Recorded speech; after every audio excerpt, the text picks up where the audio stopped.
the supporters running battles, maybe Muturi attacking supporters.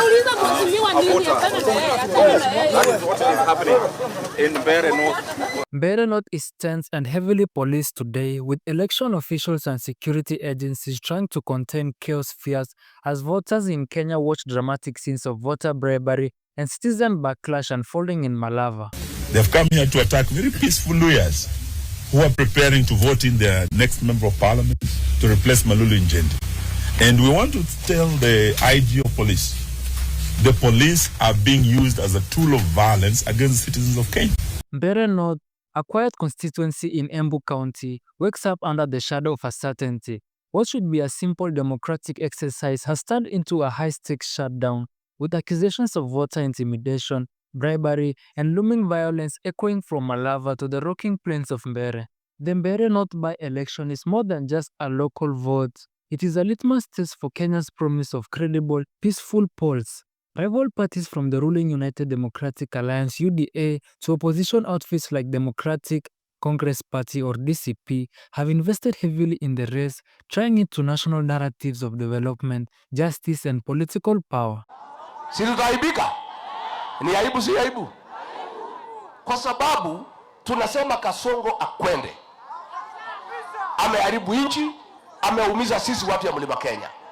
Amechukia wa Mbeere, amechukia wa Embu, amechukia wa Meru, amechukia wa Kikuyu. Amefuta watoto wetu kazi. Maosi Yesu wote wetu wa Mlima amefuta kazi. KRA hakuna mtu hata mmoja ya Mlima Kenya. In such a tight contest, each ballot is a bargaining chip and this voter is a target. That is the context in which today's word spreads, lockdown in Mbeere North and bribery in Malava. Authorities insist that the heavy deployment is preventative, aimed at stopping gangs and hired goons from sparking violence during the by-election.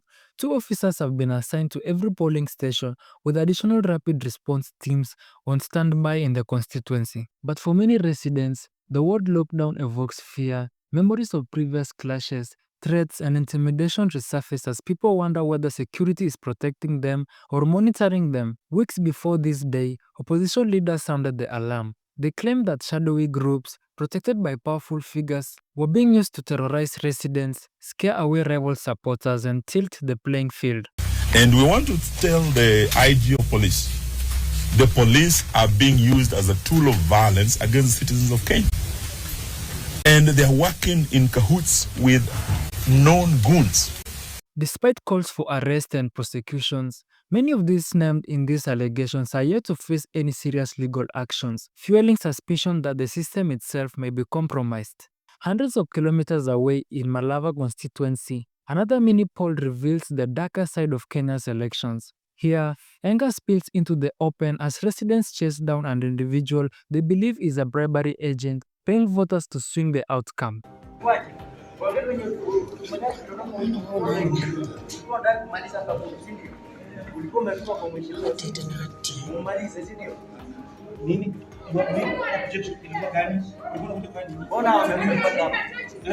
Opposition candidates have filed formal complaints with the Electoral Commission, attaching video clips that allegedly show the powerful ruling figures handing out cash at night. Mimi ni mkazi wa Nairobi unakana wapi? Lakisama. Ninyi ndio wale mnaletwa. Walikuacha. Wakati wenye magari kitoroka ulitoka nje. Ulikuwa unataka kumaliza hapa moto, si ndio? Ulikuwa umetuma kwa mheshimiwa, si ndio? Ummalize, si ndio?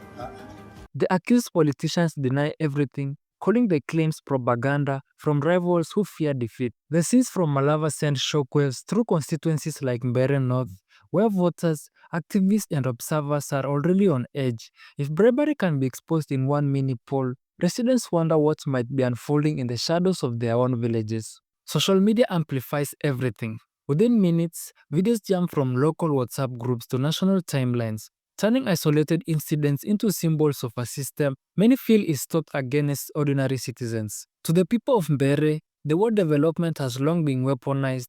Leaders promise water, schools, and better roads, yet the most visible forms of political investment often arrive in the form of nighttime envelopes and branded t-shirts. Today, residents are asking a simple question. If Malava voters can chase down a bribery agent, can Mbeere voters also stand up to those who tried to buy their future? The Electoral Commission promises swift action, saying it is reviewing footage, probing reports, and working with security agencies to keep the votes clean.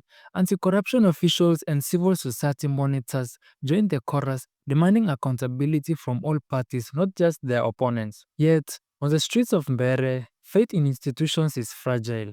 Many residents believe that investigations are only serious when directed at weaker actors, while politically connected suspects often walk free.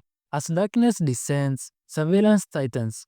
Police brace for possible confrontations, aware that many of Kenya's worst election incidents have erupted at night, when rumors, fear, and alcohol mix. In some homes, parents caution their children to stay indoors, recalling previous seasons of gunshots and screams punctured the night. For them, the word lockdown is not just about security, it is about survival. So, what is happening in Mbeere today is not an isolated incident. Across the country, many polls have become small stages where Kenya's broader democratic struggles play out with competing narratives of peace, intimidation, bribery, and citizen resistance. When voters chase down a bribery agent in Malava, they send a message that democracy cannot be bought cheaply.